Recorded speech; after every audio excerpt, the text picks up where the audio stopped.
Amanda Ripley, in her adult life, would end up sharing an unfortunate kinship with her long-lost mother Ellen, a fate to battle against the deadly xenomorph specimen. This fate would be realized during Amanda's experiences on Sevestopol Station, and she would also learn the truth about what happened to her mother, which was a mystery that consumed her since being left at home before her 11th birthday, and being left waiting for the mother that would never return. Based on her appearances in the Alien Isolation video game, comic books, and now novels set in the Alien universe, Amanda's drive and cunning proves she's very much her mother's daughter, but not too much has been said of her father. Only the briefest mentions have been made about Amanda's father, dating back as early as S.T. Perry's novel The Female War and A.C. Crispin's novelization of Alien Resurrection, each with passages that recall Amanda's birth and her father being present at the time. A new novel, Alien Isolation by Keith DeCandido, sheds some more light on Amanda Ripley's father and other father figures in her life. While in part an adaptation of the story we've seen in the video game, DeCandido's novel covers a large portion of Amanda's youth. In one passage, she recalls one of her earliest memories of her biological father, a man named Alex, and the fights he'd have with her mother Ellen. "What is that you've been feeding her?" "It's called nutrients. It's got everything she needs." "So you're not breastfeeding her?" "We agreed I wouldn't be." "No. You decided. I just went along." "That's agreement, Alex. If you disagree, you have to say something." Amanda recalls another memory of coming back from the park with her mom to find Alex had left. He never returned. She was 3 years old. Those would be the only memories she could conjure up of her biological father, but for most of her youth she would be under the care of her stepfather, Paul Carter. Another early memory of Amanda's was calling Paul her dad on the way to school, with Carter correcting her and reminding her that he wasn't really her father, but her stepfather. He'd never refer to Amanda as his daughter, except when he needed something, though he'd often refer to her affectionately as baby girl. Carter was an engineer, most of the time out of work, most of the time out drinking, and most of the time in heated arguments with Ripley when she wasn't away working. As the sole breadwinner, Ripley was away most of the time, and Amanda stayed with Carter. Home was Vancouver, Canada, on Earth, in a small one-bedroom apartment that Carter left a mess. Amanda slept in the bedroom, while Carter spent his nights on the living room couch.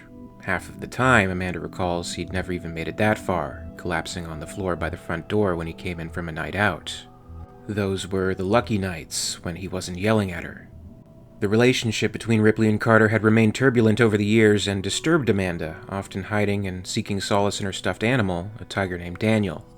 She had memories of one especially heated fight between her parents when she was 9 years old, while she wept uncontrollably in her room, wrapping her arms around her bent knees on the floor, Daniel watching over her. "God damn it, Paul. I've been gone for 4 months. Would it have killed you to be at Tereshkova when my shuttle landed?" "Sorry, lost track of what day it was. Thought it was tomorrow." "I put it on Amanda's calendar before I left. Didn't she remind you?" "Look, it's been rough. I got laid off when YUTANI bought us out." "Laid off or fired for being an asshole?" "Fuck you, Ellen. I've been taking care of your kid while you've been herring off across the solar system." "Really? Taking care of her? Is that why when we hit orbit I got 20 messages from the school saying she'd been late or absent? The warnings had been coming for weeks." "It's fine. I took care of it." "They're threatening to expel her, Paul." "I fucking said I took care of it." Paul Carter's apartment became Amanda's permanent residence after the Nostromo went missing. The two struggled to make ends meet over the years. While Carter found employment with the company Diamantaki Shipping, a workplace injury left him with a bad back and in constant pain. He fought for a settlement, hoping it would be the answer to all their money problems, but an investigation found his blood alcohol level was over the legal limit of intoxication at the time of the accident. And instead of being compensated, he was fired. On the eve of her 18th birthday, Amanda was eager to move out and be on her own as a legal adult, but being stopped by police before entering the apartment for her belongings. She only really came for some toiletries and her childhood doll, the stuffed tiger, Daniel. That night, Carter had gotten drunk, belligerent, and assaulted several RCMP officers at a local bar. He had fled the scene and was now being picked up at his residence and brought into custody, most resistingly. The incident landed him a 4-year sentence in the custody of the Royal Canadian Mounted Police. Carter attempted to contact Amanda on more than a few occasions after that night, but she refused. In her adult life, Amanda had never spoken a word to Paul Carter. She left him, and the stuffed tiger, behind with her childhood to start a new life. During her childhood, however, another father figure would emerge in Amanda's life, Captain Arthur Dallas. Ripley and Dallas had met and become friendly during a mission on the USCSS Tremolino. Paul suspected too friendly and accused his wife of cheating on him. It was Dallas who had arranged for Ripley's position as warrant officer aboard the Nostromo. In the month before the ship would leave Earth, Ripley made the most of her time with Amanda, and Dallas made his way into the picture as well. That month, Amanda recalls, was the best of her life. For the first 2 weeks, they went to the zoo, they went shopping, they caught up on all the vids they could sit and watch, they ran in the park, and so much more. Sometimes they met Captain Dallas, and he joined them on their outings. Amanda had observed her mom was more relaxed when Dallas was around. In turn, Amanda showed a fondness for Dallas, and he had a fondness for her.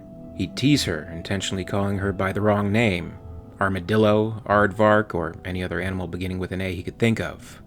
She thought he was a nice man, and she liked spending time with him. When still within range of sending and receiving messages, Amanda made recordings for her mother every day after the Nostromo's departure, and received just as many back. Ripley told Amanda about her new crew, how things were going on her end, and how much she missed her. They exchanged updates, and Amanda expressed sadness over not being able to attend a field trip to the botanical garden, as Paul had failed to sign the permission slip, despite constant reminders. The further the Nostromo was from Earth, the longer the messages took to receive. One day, Amanda was surprised to find a message not from her mother, but from Dallas. "Hello there, Anteater. Your mom told me that you were kinda upset because your stepdad didn't give you permission to go on the field trip to the botanical garden, so I thought I'd cheer you up with a message from your old pal, Captain Dallas. Now, I know you had your little heart set on seeing those flowers, Alligator, but you know what the great thing is about flowers? They come back.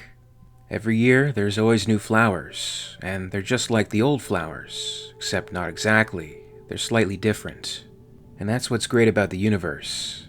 There's a whole lot of beauty, and it's all just a tiny bit different from all the other beauty. We just passed Saturn, and every time I see those rings, I see something different, even though they're the same rings I saw the last time we flew by.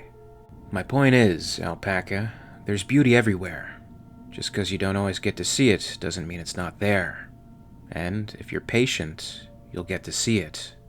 Take care of yourself, Anaconda, and I'll see you when we all get back home." This would be the last she heard from Dallas, and a few more times with her mother, until communications could no longer be made.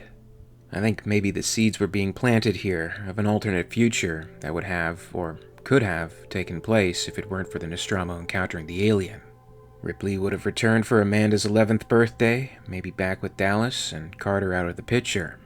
A new father, and maybe the one she deserved. A nice, happy family, a nice, happy ending for Ripley and Amanda. But rarely in the alien universe are such happy endings permitted.